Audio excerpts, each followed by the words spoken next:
नमस्कार प्रिय शिव भक्तों, आशा करता हूँ कि आप सभी शिव गुरु के कृपा से सुखी और स्वस्थ होंगे। तो आप सभी का स्वागत करता हूँ आपके अपने YouTube चैनल दैविक संसार में।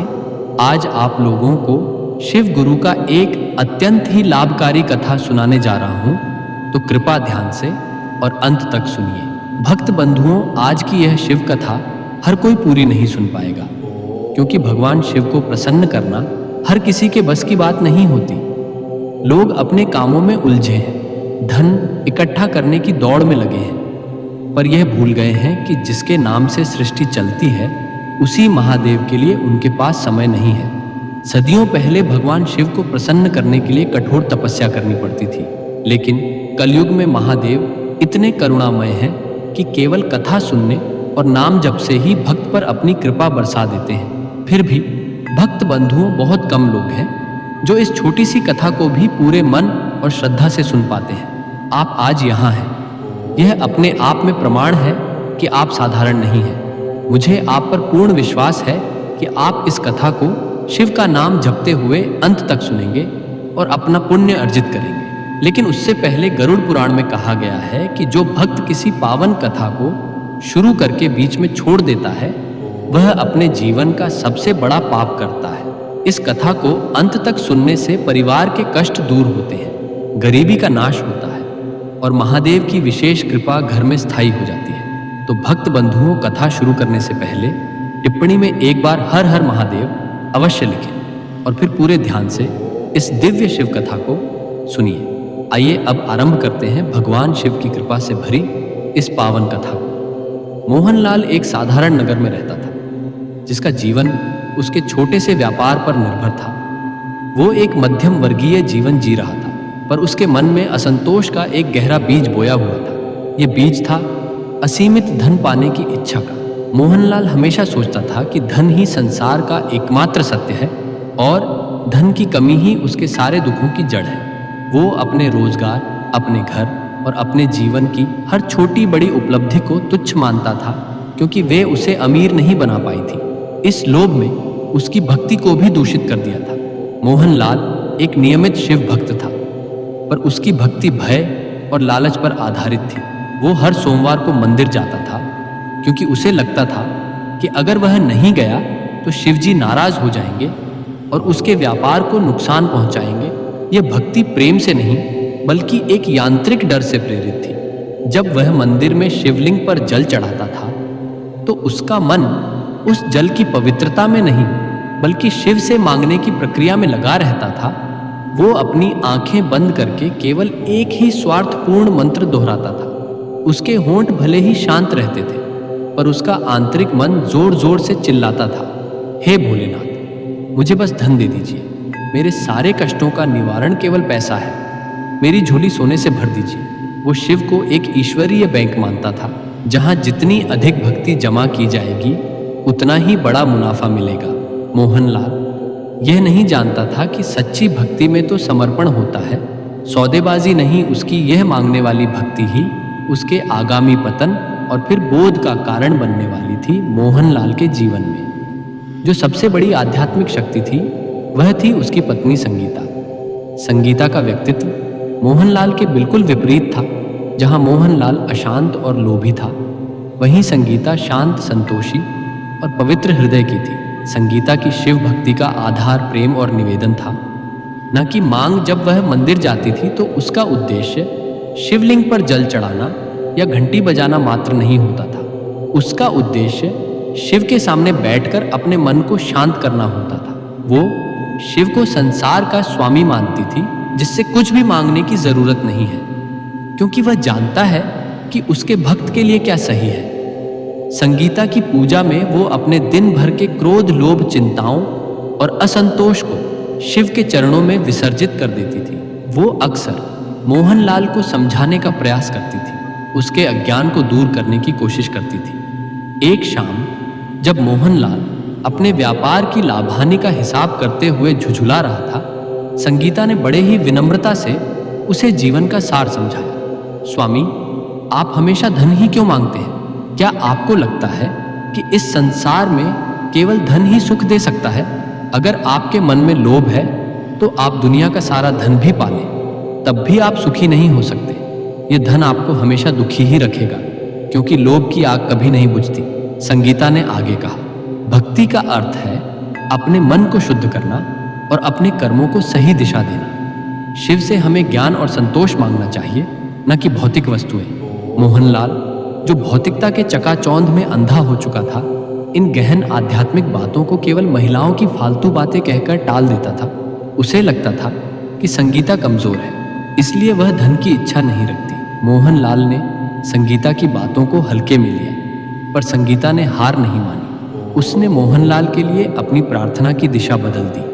वो अब अपने लिए या धन के लिए नहीं, बल्कि केवल अपने पति के लिए शिव से सद्बुद्धि और ज्ञान मांगती थी, ताकि मोहनलाल सच्चे सुख को पहचान सके।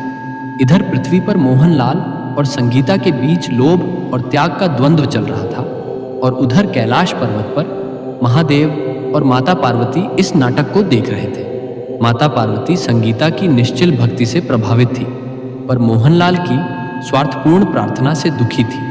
उन्होंने महादेव से मोहनलाल की परीक्षा के विषय में प्रश्न किया।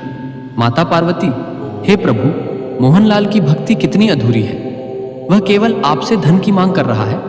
उसकी पत्नी संगीता उसके लिए ज्ञान की याचना कर रही है। आप किसकी पुकार सुनेंगे? क्या आप मोहनलाल को धन देंगे जिससे वह और अधिक अहंकारी बन जाए? महादेव एक गहन मुस्कान के साथ, जो संपूर्ण ब्रह्मांड का रहस्य समेटे हुए थी। देवी, मेरे भक्त की हर पुकार का उत्तर देना मेरा धर्म है। मोहनलाल ने मुझसे धन मांगा है, इसलिए मैं उसे धन अवश्य दूंगा, लेकिन यह धन उसके लिए पुरस्कार नहीं होगा, यह उसके लिए परीक्षा का साधन होगा। महादेव ने आगे समझाया। मोहनलाल को अभी यह भ्रम है कि धन ही सुख है। जब तक वह लोभ की ऊंचाई तक नहीं पहुंचेगा, तब तक उसे यह बोध नहीं होगा कि वह जिस चीज के पीछे भाग रहा है वह मिथ्या है। मैं उसे धन दूंगा और उस धन के साथ आने वाला अहंकार भी दूंगा। वह अपनी भक्ति को पीछे छोड़ेगा और उस पतन के बाद ही वह संगीता की बातों के सत्य को पहचान पाएगा। माता पार्वती, तो आप उसे गिरने देंगे स्वामी? हाँ पार्वती, मैं उसे गिरने दूंगा ताकि वह उठना सीखे। मैं उसे धन देकर यह सिखाऊंगा कि शिव धन नहीं दिशा देते हैं। यह परीक्षा उसकी भक्ति को तोड़ने के लिए नहीं, बल्कि उसे सोने की तरह शुद्ध करने के लिए है। इस प्रकार महादेव ने अपने गणों को संकेत दिया और मोहनलाल के जीवन में उस अप्रत्याशित परिवर्तन को लाने की लीला शुरू कर दी, जो उसे अहंकार की चरम सीमा तक पहुंचाने वाली थी। और मेरे श्रोताओं, महादेव की लीला ने अपना प्रभाव दिखाना शुरू कर दिया। मोहनलाल ने जिस व्यापारिक सौदे को लगभग विफल मान लिया था, वो अचानक एक चमत्कार की तरह सफल हो गया। उसे अपने व्यापार में अभूतपूर्व लाभ हुआ। यह लाभ इतना बड़ा था कि मोहनलाल ने अपने जीवन में इतने सारे पैसों को एक साथ कभी नहीं देखा था। यह धन किसी एक वर्ष की मेहनत का फल नहीं था। यह शिव की उस लीला का परिणाम था जो उसे बोध देने के लिए शुरू हुई थी। मोहनलाल की खुशी की कोई सीमा नहीं रही। वो पागलों की तरह मंदिर की ओर भागा और वहां जाकर जोर जोर से घंटी बजाई। वो शिवजी को धन्यवाद दे रहा था, पर उसके धन्यवाद में प्रेम नहीं, बल्कि जीत का घमंड था। उसने सोचा, मेरी भक्ति सफल हो गई, मैंने भोलेनाथ को मना लिया। संगीता की बातें गलत थी, पैसा ही सब कुछ है। पैसा आने के साथ ही मोहनलाल के जीवन में भौतिक परिवर्तन आने लगे। उसने तुरंत अपना छोटा सा घर बेचकर नगर के सबसे भव्य क्षेत्र में एक विशाल कोठी खरीद ली। घर ऐशो आराम से भर गया। महंगी कारें, नौकर चाकर और हर तरह की सुख सुविधाएं। लेकिन इन भौतिक परिवर्तनों के साथ एक खतरनाक परिवर्तन और हुआ। मोहनलाल का आंतरिक व्यक्तित्व पूरी तरह से बदल गया। अहंकार ने उसके मन में स्थायी निवास बना लिया। अब वह खुद को सर्वशक्तिमान समझने लगा। उसे लगने लगा कि वह अपने दम पर, अपनी बुद्धि के बल पर अमीर बना है और शिव की कृपा का इसमें कोई हाथ नहीं था। यह अहंकार उसके पतन का पहला और सबसे बड़ा संकेत था। धन और अहंकार के इस नए मिश्रण ने मोहनलाल को अपने पुराने जीवन और पुराने संबंधों से दूर करना शुरू कर दिया। सबसे पहले उसने अपने उन गरीब दोस्तों और परिचितों से बात करना बंद कर दिया जो उसके पुराने दिनों के साथी थे। जब कोई पुराना दोस्त उसे बधाई देने या मिलने आता तो मोहनलाल उसे अपने नौकरों के द्वारा दुत्कार देता था। वो सोचता था कि यह गरीब लोग अब उसके स्तर के नहीं रहे। वो गरीबों को तुच्छ समझने लगा। अगर कोई गरीब उससे मदद मांगने आता तो मोहनलाल उसे कठोरता से कहता, जाओ तुम भी मेरी तरह मेहनत करो और मंदिर में जाकर शिव से मांगो। अगर तुम्हारी भक्ति में दम होगा तो तुम्हें भी मिलेगा। भीख मांगना बंद करो। उसकी इस बात में जरा भी करुणा नहीं थी, केवल घमंड और आत्म प्रदर्शन था। और सबसे दुखद बात, उसने अपनी भक्ति को भी तिरस्कृत कर दिया। अब मोहनलाल का मंदिर जाना न के बराबर हो गया। उसे लगा कि अब उसे मंदिर जाने की जरूरत नहीं है। उसने शिव से जो मांगना था वह उसे मिल चुका था। उसकी भक्ति एक पूरी हुई डील की तरह थी। एक शाम संगीता ने उसे याद दिलाया, स्वामी आज सोमवार है, आप मंदिर नहीं गए? मोहनलाल हंसते हुए, मंदिर अब क्यों जाना? मुझे जो चाहिए था वो मुझे मिल गया है। अब मैं मंदिर क्यों जाऊं? क्या तुम्हें लगता है कि मुझे अब भी उस छोटे से मंदिर की जरूरत है? मैं अब खुद ही ईश्वर हूं, ये सब मेरा है। मोहनलाल के इन अहंकार भरे शब्दों ने संगीता के हृदय को चूर चूर कर दिया। उसने जान लिया कि उसके पति को धन नहीं बल्कि पतन मिला है। उसकी भक्ति अब पीछे छूट चुकी थी और विनाश का मार्ग खुल चुका था। मोहनलाल के इस अंधे अहंकार को देखकर संगीता ने एक बार फिर उसे सही राह दिखाने का अंतिम प्रयास किया। वो जानती थी कि यह उसका कर्तव्य है, भले ही मोहनलाल उसकी बात ना सुने। एक रात जब मोहनलाल अपने नए ऐशो आराम के कमरे में बैठा था, संगीता ने बड़ी विनम्रता से उसके पास जाकर बात शुरू की। उसके स्वर में शिकायत नहीं बल्कि गहरा प्रेम और चिंता थी। संगीता स्वामी, मुझे आपकी तरक्की से कोई शिकायत नहीं है। मैं खुश हूं कि अब हम सुख सुविधा में रह रहे हैं, लेकिन क्या आप देख रहे हैं कि इस धन ने आपको कितना दुखी कर दिया है? मोहनलाल हैरान होते हुए, दुखी? संगीता, तुम कैसी बातें कर रही हो? मैं आज दुनिया का सबसे सुखी इंसान हूं। मेरे पास वो सब है जो मुझे चाहिए। संगीता, नहीं स्वामी, आप खुश नहीं हैं। आप अब सोते नहीं हैं, आप केवल चिंता करते हैं कि इस धन को और कैसे बढ़ाया जाए। आप अब किसी पर भरोसा नहीं करते, आप हमेशा क्रोध में रहते हैं। धन ने आपको शांति नहीं दी, केवल तनाव दिया है। संगीता ने फिर उसे धन की महत्ता समझाई। यह उपदेश उसके ज्ञान पर आधारित था। संगीता स्वामी, धन एक नदी के प्रवाह की तरह है। नदी तभी पवित्र और जीवनदायिनी रहती है जब वह बहती रहती है। जब नदी का पानी दान और सेवा के रूप में बहकर दूसरों को जीवन देता है, तभी वह स्वयं भी शुद्ध रहता है। लेकिन अगर आप इस नदी को बांध कर रखेंगे और केवल घमंड करेंगे तो यह पानी कीचड़ बन जाएगा और इसमें दुर्गंध आने लगेगी। धन को संचय के लिए नहीं बल्कि कल्याण के लिए उपयोग करना चाहिए। संगीता ने उसे याद दिलाया कि यह धन शिव की कृपा से आया है और अगर उसने इसका दुरुपयोग किया तो यह पल भर में चला जाएगा। लेकिन मोहनलाल के अहंकार ने उसकी आंखों पर पूरी तरह से पर्दा डाल दिया था। मोहनलाल, बस करो संगीता, मैं तुम्हारी पुरानी बातें नहीं सुनना चाहता। मुझे पता है मुझे अपने धन का क्या करना है। यह मेरा दम है, मेरी मेहनत है। मैं अब शिव की कृपा पर नहीं अपनी अक्ल पर भरोसा करता हूं। मोहनलाल ने संगीता को तिरस्कार की दृष्टि से देखा और उसे वहां से जाने को कहा। संगीता का दिल टूट गया। वो जान गई कि अब पतन को रोका नहीं जा सकता और उसने खुद को चुपचाप अपनी शिव भक्ति में लगा दिया। संगीता की चेतावनी को ठुकराने के बाद अब मोहनलाल पूरी तरह से अकेला हो गया था। अहंकार के सिंहासन पर बैठा हुआ अकेला राजा, उसका विवेक पूरी तरह से शून्य हो चुका था। वो अब किसी की सलाह नहीं लेता था, ना ही किसी विशेषज्ञ से बात करता था। उसे लगता था कि उसका हर निर्णय सही है क्योंकि वह अब अमीर है। उसका लालच अब बेकाबू हो चुका था। जो धन उसके पास था वो उसे कम लगने लगा। वो अब धैर्य खो चुका था। उसे अनैतिक और गलत तरीकों से जल्दी पैसा कमाना था। उसने अपने व्यापार में अत्यधिक जोखिम लेने शुरू कर दिए। यह ऐसे जोखिम थे जो किसी भी समझदार व्यवसाय को बर्बाद कर सकते थे। उसने लोगों से झूठे वादे किए और कई बेईमान सौदों में हाथ बांधा। उसने अपने पुराने सहयोगियों को धोखा देना शुरू कर दिया। मोहनलाल का कर्म अब पूरी तरह से दूषित हो चुका था। उसका पूरा ध्यान ईमानदारी से हटकर केवल जल्दी और अधिक धन बटोरने पर था। मेरे श्रोताओं, शिव की लीला में एक अटूट नियम है। आपका कर्म ही आपका भाग्य निर्धारित करता है। जब आपका कर्म स्वार्थ और लालच से भर जाता है तो आपका पतन निश्चित है, भले ही आप कितने ही अमीर क्यों ना हो। शिव की लीला ने अब उसके कर्मों का फल देना शुरू किया और भक्तों पतन का वो दिन आ गया। मोहनलाल द्वारा लिए गए विवेकहीन फैसलों और अनैतिक सौदों के कारण उसका व्यापार एक झटके में धराशायी हो गया। एक बहुत बड़े व्यापारिक घाटे ने उसे पूरी तरह से नष्ट कर दिया। यह घाटा इतना बड़ा था कि उसने केवल उसका वर्तमान धन ही नहीं निकला, बल्कि उसे भारी कर्ज में भी डुबो दिया। एक एक करके उसका घमंड का साम्राज्य टूटने लगा। उसकी भव्य कोठी बिक गई, महंगी कारें चली गई और सारे ऐशो आराम खत्म हो गए। मोहनलाल और संगीता को वापस अपने पुराने छोटे घर में लौटना पड़ा, पर इस बार वो घर भी संकट में था। बिजली काट दी गई और घर में अंधेरा छा गया। जो लोग उसे अमीर देखकर उसकी चापलूसी करते थे, वे सब उसे छोड़कर भाग गए। कोई उसका फोन नहीं उठाता था, कोई उसकी मदद के लिए आगे नहीं आया। मोहनलाल अब पूरी तरह से अकेला था।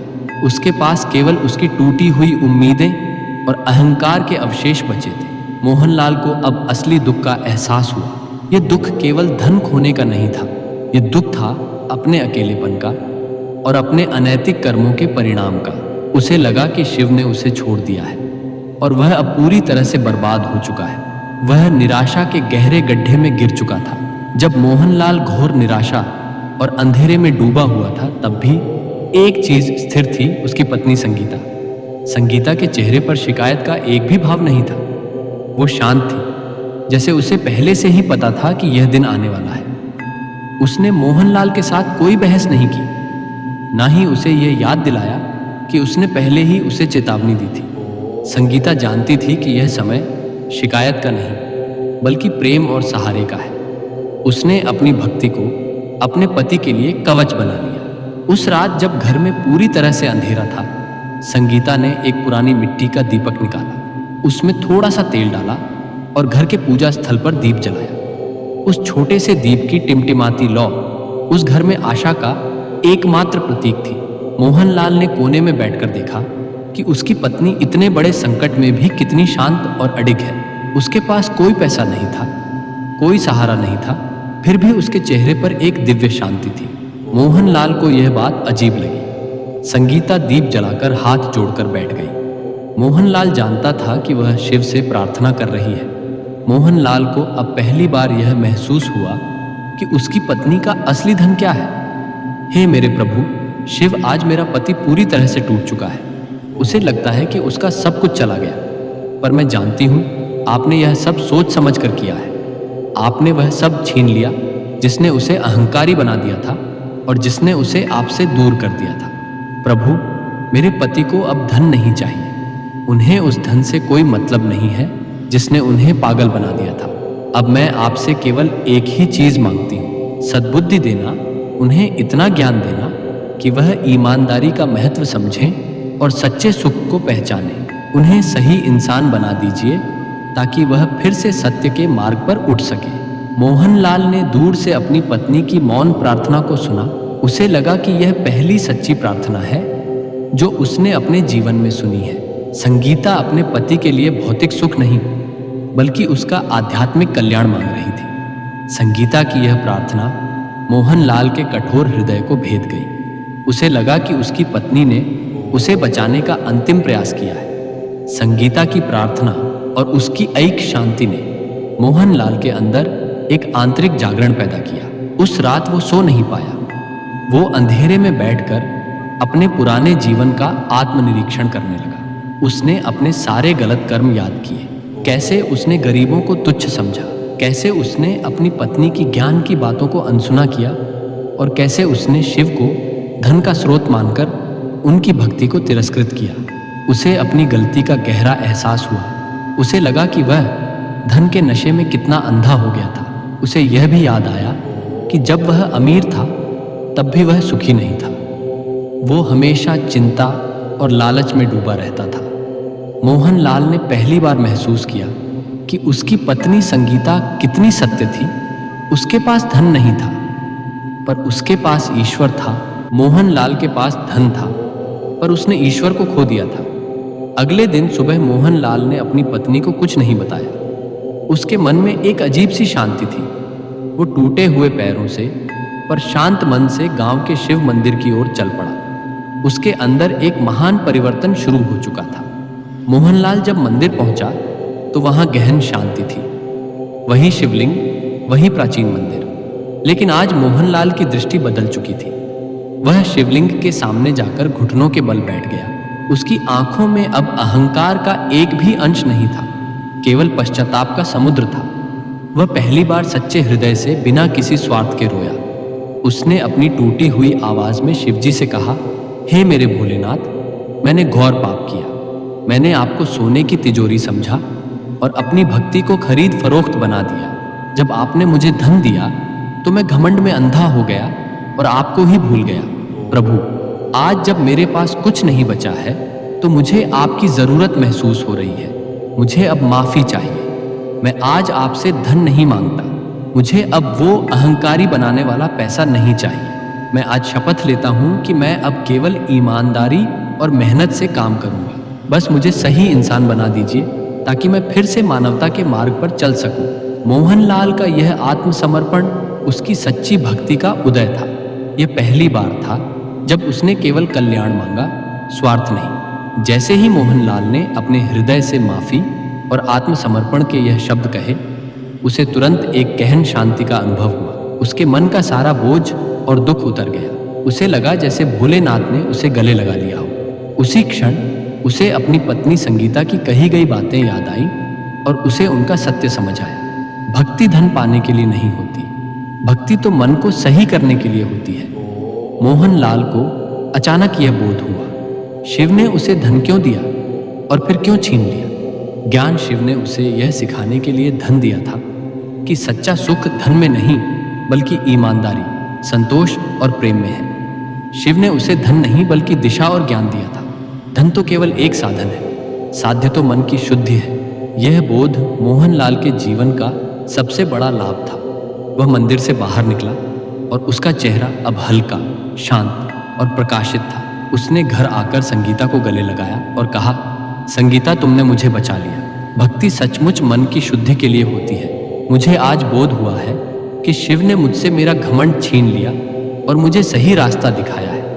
बोध की प्राप्ति के बाद मोहनलाल ने नए सिरे से जीवन की शुरुआत की। उसने ईमानदारी और मेहनत को अपना नया धर्म बना लिया। उसने अपने पुराने अनैतिक और जोखिम भरे व्यापार के तरीकों को पूरी तरह से त्याग दिया। वह जानता था कि अब पैसा धीरे धीरे आएगा, पर उसे अब जल्दी अमीर बनने की कोई लालसा नहीं थी। मोहनलाल ने छोटे स्तर पर पूर्ण ईमानदारी के साथ एक नया काम शुरू किया। वह हर ग्राहक से सत्य बोलता था और अपने काम में पूरी लगन लगाता था। उसने अपने मन में एक नया संकल्प लिया, मैं जो भी काम करूंगा वह शिव को समर्पित होगा और उसमें बेईमानी का एक भी अंश नहीं होगा। मोहनलाल अब रोज पहले से ज्यादा मेहनत करता था, पर उसे थकान महसूस नहीं होती थी। उसे अपनी मेहनत में ही सच्चा आनंद आने लगा था। यह आनंद उसके पुराने करोड़ों के धन से कहीं बड़ा था। मोहनलाल ने जान लिया कि श्रम और सत्य में ही ईश्वर का वास है। मोहनलाल के जीवन में आए इस परिवर्तन ने उसकी दिनचर्या को भी शुद्ध कर दिया। वो अब हर रोज सुबह बिना किसी चूक के मंदिर जाता था। मंदिर जाकर वह अब मांगता नहीं था, बल्कि केवल शिवलिंग पर जल चढ़ाता और मन को शांत करता। वो मंदिर में सेवा का काम भी करने लगा, जैसे साफ सफाई करना। उसकी यह सेवा भाव वाली भक्ति ही उसे आंतरिक शांति देती थी। पहले जब वह अमीर था तो उसे रात में नींद नहीं आती थी। वो हमेशा चिंता और लालच में डूबा रहता था। पर अब जब उसके पास कम धन था तो उसे रात में गहरी नींद आती थी। उसका मन शांत था क्योंकि उसका अंतःकरण शुद्ध था। वो अब लोगों से विनम्रता से मिलता था। उसने अपने पुराने गरीब दोस्तों से भी माफी मांगी और उनके साथ प्रेम का संबंध फिर से स्थापित किया। मोहनलाल को अब यह महसूस होने लगा था कि असली सुख बाहर की वस्तुओं में नहीं बल्कि अंदर की शांति में छिपा है। संगीता के लिए मोहनलाल का यह परिवर्तन उसके जीवन का सबसे बड़ा वरदान था। उसे अपने पति पर अब गर्व था। पहले जब मोहनलाल अमीर था, उनके रिश्ते में दूरियां आ गई थी। उनके बीच एक अहंकार की दीवार खड़ी थी। मोहनलाल अकेला था और संगीता अकेली थी, लेकिन अब उनका रिश्ता भावनात्मक रूप से उठान पर था। वे दोनों हर शाम साथ बैठकर ईश्वर का नाम जपते थे। मोहनलाल अब संगीता की बातें सुनता था और उसका सम्मान करता था। मोहनलाल, संगीता, तुमने मुझे सच्चा सुख सिखाया। अगर तुम ना होती तो मैं कभी वापस नहीं आ पाता। संगीता, स्वामी, यह भोलेनाथ की कृपा है और आपके पश्चाताप का फल है। मुझे खुशी है कि आपने धन के स्थान पर सत्य को चुना। उनके घर में शांति का वास था, जो उनके पुराने भव्य महल में नहीं था। वे दोनों अब हर चुनौती का सामना विश्वास और प्रेम के साथ करने के लिए तैयार थे। इधर पृथ्वी पर मोहनलाल सत्य के मार्ग पर दृढ़ता से आगे बढ़ रहा था। उधर कैलाश पर महादेव और माता पार्वती ने उसकी परीक्षा की सफलता का अंतिम अनुमोदन किया। माता पार्वती, हे स्वामी, मोहनलाल ने अपनी परीक्षा सफलतापूर्वक पूरी कर ली है। उसने अपने अहंकार को जला दिया है और अब वह शुद्ध स्वर्ण की तरह चमक रहा है। संगीता की भक्ति ने उसे बचा लिया। भगवान शिव, हाँ देवी, मोहनलाल ने यह जान लिया है कि मेरा आशीर्वाद भौतिक धन नहीं बल्कि ज्ञान और संतोष है। अब वो अपने धन को ईश्वर का प्रसाद मानेगा और उसका दुरुपयोग नहीं करेगा। यह बोध ही उसकी सबसे बड़ी संपत्ति है। माता पार्वती, तो अब आप उसे क्या आशीर्वाद देंगे? भगवान शिव, मैं उसे आत्मिक शांति का आशीर्वाद देता हूँ जो स्थायी है। अब जो भी धन वो ईमानदारी से कमाएगा वो उसके लिए कल्याणकारी होगा। अब वो फिर से अमीर बनेगा, पर इस बार वह धन का मालिक होगा, धन का दास नहीं। उसका विश्वास ही उसका सबसे बड़ा कवच होगा। महादेव ने मोहनलाल के जीवन पर असीम कृपा की वर्षा की, जो अब उसके कर्मों में सफलता और उसके मन में शांति के रूप में प्रकट होने वाली थी। महादेव के आशीर्वाद और मोहनलाल की ईमानदारी के कारण उसका छोटा सा व्यापार धीरे धीरे स्थिरता प्राप्त करने लगा। गांव के लोग, जिन्होंने पहले मोहनलाल का घमंड देखा था, अब उसकी विनम्रता और सत्यनिष्ठा को देखकर आश्चर्यचकित थे। लोग अब मोहनलाल पर भरोसा करने लगे थे। उसकी ईमानदारी ही उसके व्यापार की सबसे बड़ी पूंजी बन गई थी। ग्राहक जानते थे कि मोहनलाल अब झूठ नहीं बोलेगा और बेईमानी नहीं करेगा। धीरे धीरे उसका काम बढ़ने लगा और उसके पास दोबारा पैसा आने लगा। लेकिन इस बार उस पैसे के साथ डर या लालच नहीं था, बल्कि संतोष और शांति थी। मोहनलाल अब धन के पीछे नहीं भागता था। वह केवल अपने कर्म पर ध्यान केंद्रित करता था और फल शिव के चरणों में समर्पित कर देता था। वह जानता था कि सच्ची सफलता धन में नहीं, बल्कि ईमानदारी से किए गए कर्म में है। जैसे ही मोहनलाल के पास उसकी जरूरत से ज्यादा पैसा आया, उसे तुरंत संगीता का उपदेश याद आया। धन एक नदी की तरह है, इसे बहते रहना चाहिए। मोहनलाल ने अपने धन को अब बांध कर नहीं रखा। उसने तुरंत अपनी कमाई का एक निश्चित हिस्सा दान और सेवा के लिए अलग कर दिया। उसने गांव के जरूरतमंदों की मदद करना शुरू किया। उसने मंदिर के जीर्णोद्धार में सहयोग दिया। उसने गरीब बच्चों की शिक्षा के लिए धन दिया। जब मोहनलाल दान करता था तो वह गुप्त रूप से करता था। उसे किसी प्रशंसा की इच्छा नहीं थी। उसे लगता था कि वह यह दान नहीं कर रहा है, बल्कि शिव के धन को सही जगह लगा रहा है। उसे दान करने में जो आंतरिक सुख मिलता था, वो उसके पुराने अहंकारी जीवन में कभी नहीं मिला था। उसने जान लिया कि धन का सही उपयोग उसे ईश्वर के करीब लाता है। मोहनलाल के जीवन की सबसे बड़ी जीत अहंकार पर विजय थी। अब जब वह सफल हो गया था तो उसने विनम्रता को अपना कवच बना लिया। वह जानता था कि जिस दिन अहंकार वापस आएगा, उस दिन उसका पतन फिर से शुरू हो जाएगा। वो गांव के लोगों से प्रेम और सम्मान से मिलता था। उसने अपने पुराने घमंड के लिए लोगों से क्षमा भी मांगी। जब लोग उसकी सफलता के बारे में पूछते थे तो वह हमेशा कहता था, यह मेरी मेहनत नहीं है, यह सब भोलेनाथ की कृपा और मेरी पत्नी संगीता के ज्ञान का फल है। उसकी यह विनम्रता ही उसे गांव में सबसे अधिक सम्मानित व्यक्ति बनाती थी। लोग अब उसे धनवान के रूप में नहीं, बल्कि सच्चे इंसान के रूप में देखते थे। मैं जानते थे मोहनलाल अब केवल एक सफल व्यापारी नहीं था, वह गांव के युवाओं के लिए एक प्रेरणा स्रोत बन चुका था। लोग अब उससे व्यापारिक सफलता के नहीं, बल्कि जीवन के सुख के रहस्य पूछते थे। एक दिन कुछ युवा उसके पास आए और पूछा, सेठ जी, आप आज इतने शांत और सुखी कैसे हैं? जबकि आप पहले भी अमीर थे। मोहनलाल ने उन्हें अपनी कहानी नहीं सुनाई, पर उन्हें जीवन के सच्चे धन का रहस्य समझाया कि सच्चा धन भौतिक वस्तुओं में नहीं बल्कि आंतरिक गुणों में छिपा है। मेरी सबसे बड़ी संपत्ति मेरा बैंक बैलेंस नहीं है, बल्कि ये 3 चीजें हैं। संतोष, यह जानना कि मेरे पास जो है वह पर्याप्त है। लोभ की आग को बुझाना ही सबसे बड़ा धन है। ईमानदारी, अपने कर्मों को हमेशा सत्य के मार्ग पर रखना। ईमानदारी से कमाई गई एक टूटती हुई रोटी भी बेईमानी से कमाए गए सोने के पहाड़ से ज्यादा सुख देती है। समर्पण, शिव को अपने जीवन का केंद्र मानना, उनसे मांगना नहीं बल्कि समर्पित हो जाना। मोहनलाल का यह उपदेश सुनकर युवा अत्यधिक प्रभावित हुए। मोहनलाल ने अपने धन का उपयोग केवल सेवा और कल्याण के लिए जारी रखा। एक बार गांव में अकाल पड़ा। मोहनलाल ने अपनी पुरानी गलती को याद किया, जब वह अहंकार में डूबा था और गरीबों को दुत्कारता था। इस बार मोहनलाल ने बिना सोचे अपनी पूरी आय को गांव वालों की मदद के लिए लगा दिया। उसने अन्न भंडार खोल दिया और किसानों को नए बीज खरीदने में मदद की। जब वह यह सेवा कर रहा था तो उसे अपार सुख मिल रहा था। उसे लगा कि वह यह सब शिव की आज्ञा से कर रहा है।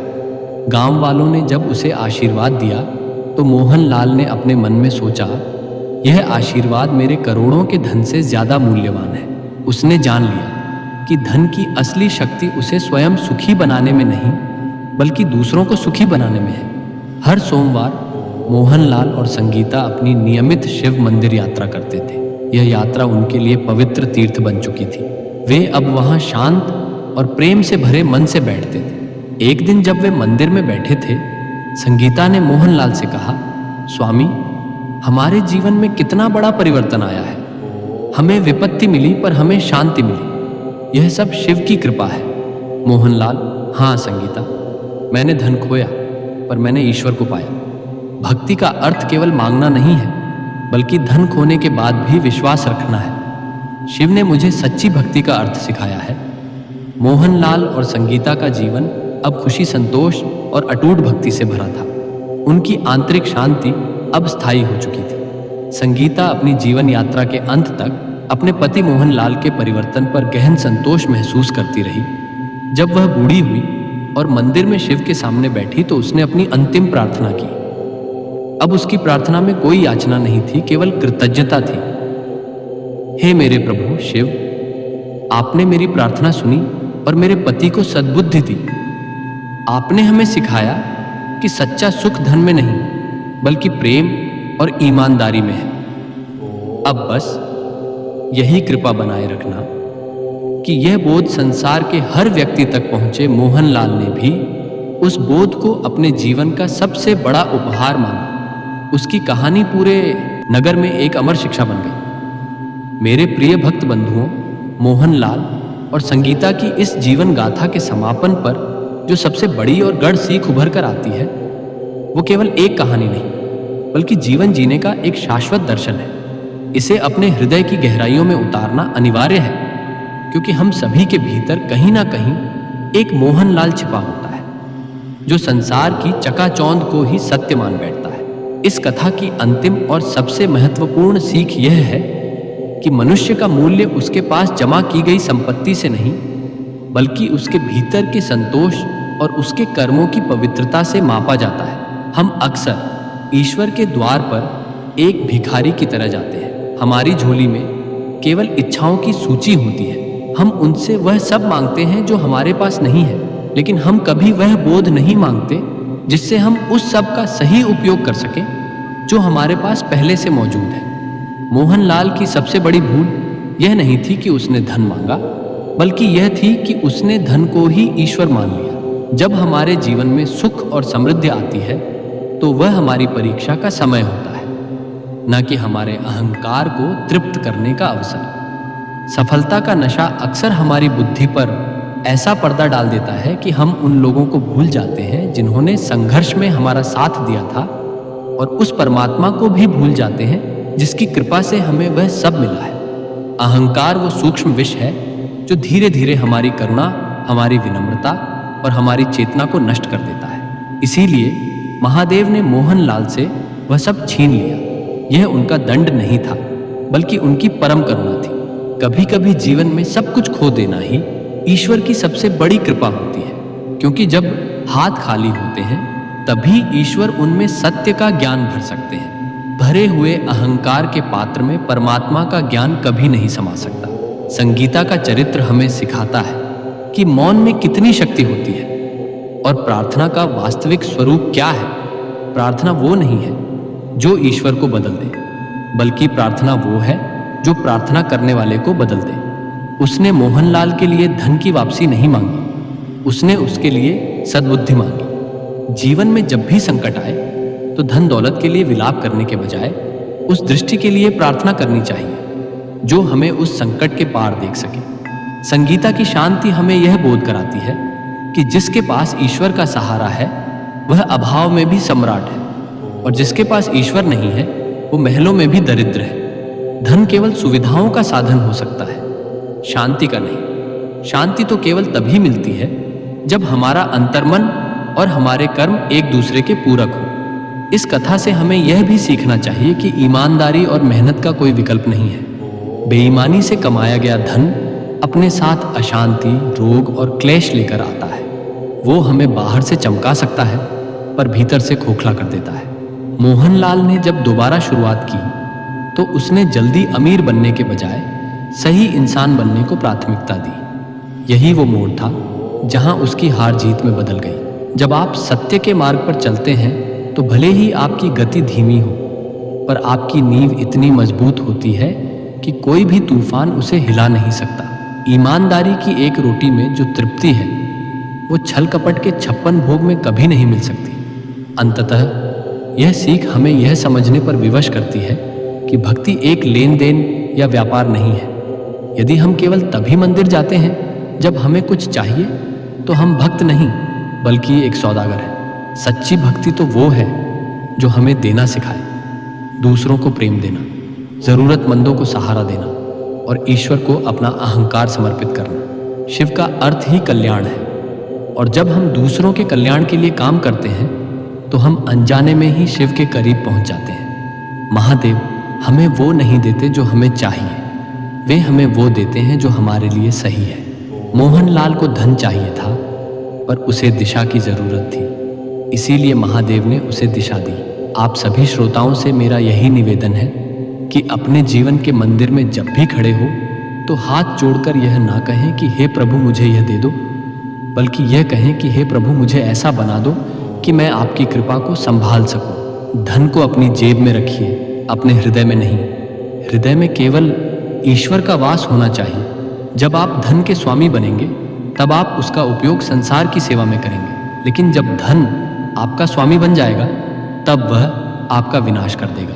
मोहनलाल की तरह अपने अहंकार को गिरने दीजिए ताकि आपके भीतर की मानवता जाग सके। याद रखिए, जीवन की संध्या में यह मायने नहीं रखेगा कि आपके पास कितना बैंक बैलेंस था, बल्कि यह मायने रखेगा कि आपने कितने चेहरों पर मुस्कान बिखेरी और आपकी आत्मा कितनी शुद्ध रही। यही शिव का बोध है, यही जीवन का सत्य है, और यही वो दिशा है जो हमें साधारण मनुष्य से एक श्रेष्ठ आत्मा की ओर ले जाती है।